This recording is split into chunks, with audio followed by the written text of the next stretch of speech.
Mesdames, Messieurs, bonjour et bienvenue à ces Flash Info sur Kivu Morning Post. La Cour constitutionnelle a déclaré conforme à la Constitution la loi sur l'organisation d'un référendum mardi 28 juillet. Le président Félix Tshisekedi avait saisi la Cour avant la promulgation du texte. L'opposition estime que cette loi pourrait ouvrir la voie à une révision de la Constitution et permettre au chef de l'État de se maintenir au pouvoir après la fin de son second mandat en janvier 2029. C'est pourquoi, vu la Constitution de la République démocratique du Congo telle que révisée à ce jour, spécialement son article 160 alinéa 3, vu la loi organique numéro 13/026 du 15 octobre portant organisation et fonctionnement de la Cour constitutionnelle, spécialement ses articles 47, 88 et 96 alinéa 2, vu les règlements intérieurs de la Cour constitutionnelle, spécialement ses articles 57 alinéa 2 et 91 alinéa 1er à 3, la Cour constitutionnelle siégeant en matière d'appréciation de la conformité à la Constitution, après avis du procureur général, se déclare compétente, dit la requête recevable, dit conforme à la Constitution, la loi lui soumise fixant les conditions d'organisation du référendum en République démocratique du Congo soumises à son contrôle sous les réserves développées ci-haut pour les articles 3, 4, 5, 7, 8, 9, 10, 12, 14, 19, 21, 23 et 43. Dit qu'elle doit être publiée au journal officiel avec en annexe le présent arrêt afin que pour son application soit tenu compte des réserves formulées. Dit qu'il n'y a pas lieu à paiement des frais d'instance. Dit que le présent arrêt sera signifié au requérant, au président de l'Assemblée nationale, au président du Sénat ainsi qu'à la Première ministre. Dit qu'il sera publié au journal officiel de la République démocratique du Congo ainsi qu'au bulletin des arrêts de la Cour constitutionnelle. La Cour a ainsi délibéré et statué à son audience publique de ce 28 juillet 2026, à laquelle ont siégé mesdames et messieurs Kamuleta Batibanga, président, Bokonawi Pabonjali, François, Kalume Asengo Tchéoussi, Alphonsine, Lumumba Sylvain, Mandia Andia, Dieudonné, Odionombe Marthe et Kaïdonguru Aristide, juge, en présence du procureur général John Mokemaele, ainsi que l'assistance de M. Kabongo, greffier du siège. Des centaines de milliers d'habitants du territoire des Calais en province du Sud Kivu sont descendus dans les rues ce mardi 28 juillet 2026 à l'appel des organisations de la société civile. Ces habitants ont dénoncé les sanctions prises par les États-Unis contre certaines autorités de l'AFC 23, la fermeture des banques, le projet de changement de la Constitution et ont exigé un dialogue inclusif en RDC pour le retour d'une paix durable dans les pays.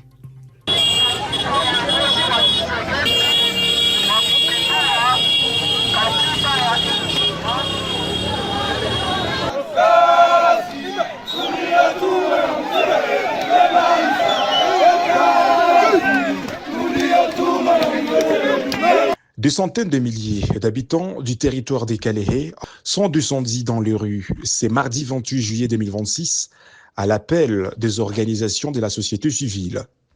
Ces habitants dénonçaient les sanctions prises par les Nations Unies contre certaines autorités de l'AFCM 23, la fermeture de banques, le projet de changement de la Constitution et exigent le dialogue inclusif en RDC pour le retour de la paix durable au pays.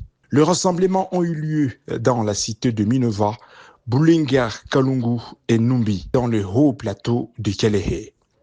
Les manifestants ont parcouru le principal artère de ces localités avec des calicots dont on pouvait lire « Non au changement de la Constitution », non aux sanctions des Nations Unies contre les autorités du mouvement AFCM 23, non aux tentatives de ramener l'insécurité dans les zones sécurisées par le mouvement AFC M23. À l'issue de la marche, Un mémorandum a été lu par le représentant des organisations de la société civile. Nous, forces vives de la société civile, organisations des jeunes, syndicats des enseignants des médecins, ainsi que les autres structures communautaires regroupant les femmes et les jeunes des villages de Loanombi et de Murambi. Déclarons ce qui suit. Nous disons non à toute révision ou modification de la Constitution de la République démocratique du Congo. Nous disons non à la balkanisation de la République démocratique du Congo. Nous disons non au retour de l'insécurité dans les zones libérées et stabilisées. Nous disons non aux sanctions imposées par la communauté internationale aux autorités et cadres de l'Alliance du fleuve Congo, mouvement M23. Nous disons oui à un dialogue national inclusif. Nous disons oui au retour durable de la paix. Nous disons oui à la réouverture des banques. Nous disons oui à la participation de la société civile, de l'opposition armée et non armée, des jeunes et femmes dans le processus du dialogue de la prise de décision. Nous prenons à témoin à la communauté internationale, l'Union européenne, l'opinion nationale que locale. Nous estimons que toute démarche contraire aux principes constitutionnels et démocratiques porterait atteinte à l'état de droit. Le manifestant appelle la communauté internationale à faciliter la fin de la crise actuelle avec neutralité. Nous sommes une population, nous ne savons pas s'ils ont pris de cette sanction à cause de quoi. C'est pourquoi maintenant nous disons qu'ils peuvent en tout cas comprendre que la population n'a pas besoin de la guerre, n'a pas besoin de la manipulation. Ils puissent maintenant lever ces sanctions contre les autorités de la FM23. Les autorités locales ont promis de transmettre les doléances de la population à la hiérarchie.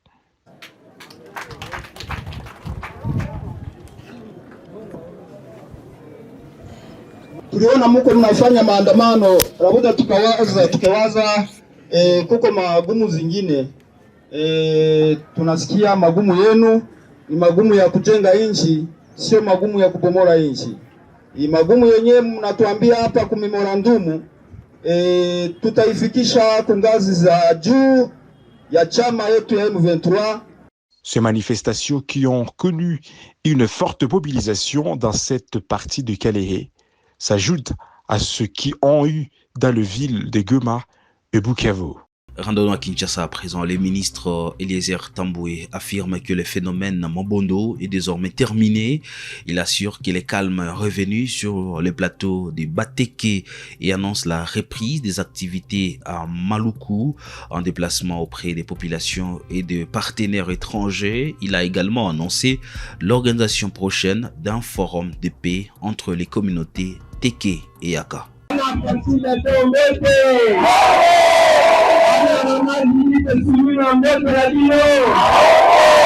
Mokonzi mboka pesaka biso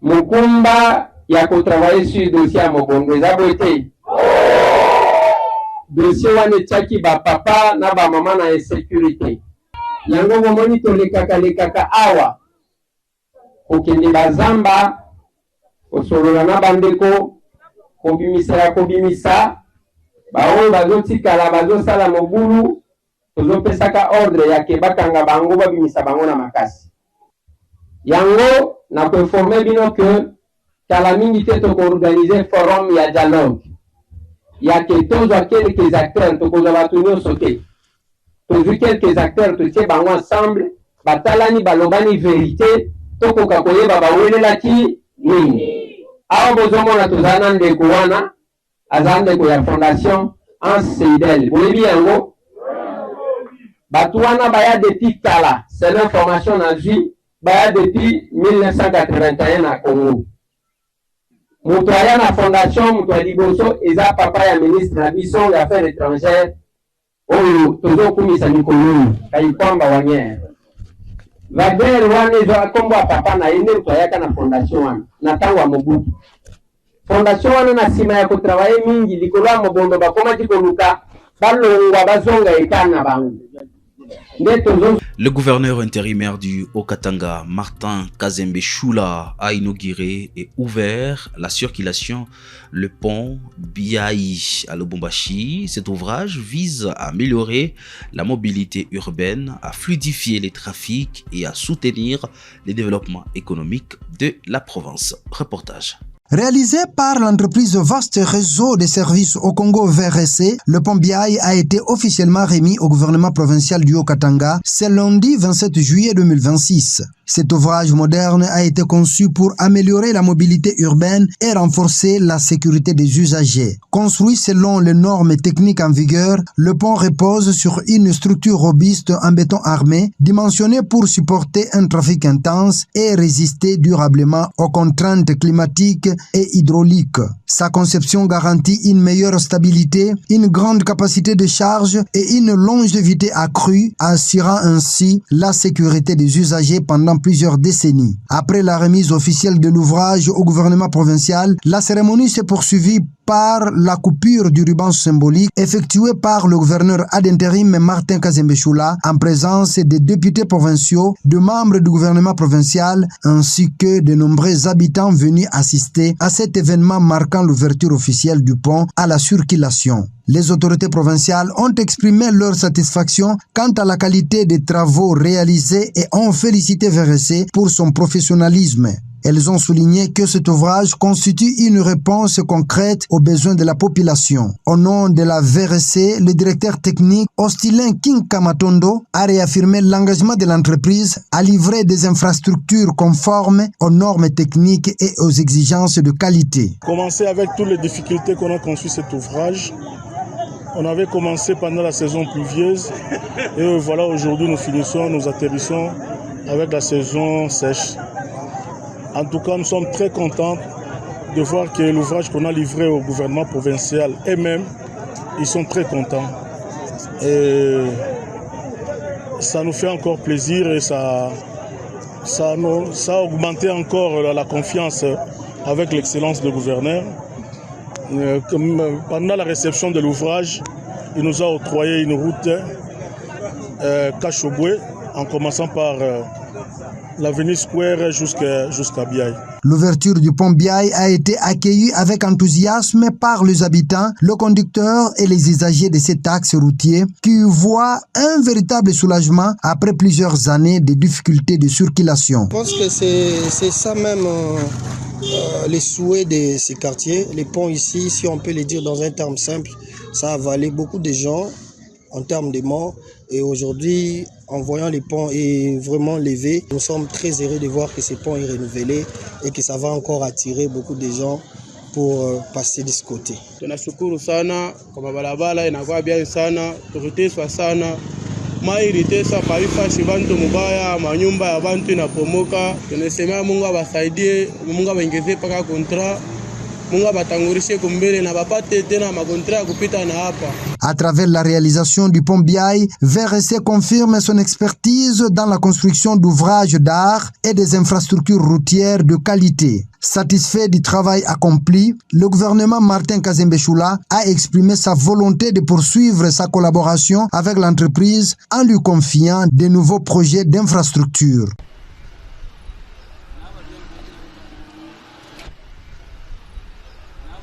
Mesdames et messieurs, fin de ce flash info sur Kivu Morning Post. Merci à vous de l'avoir suivi. On se retrouve d'ici là pour d'autres informations. Portez-vous bien.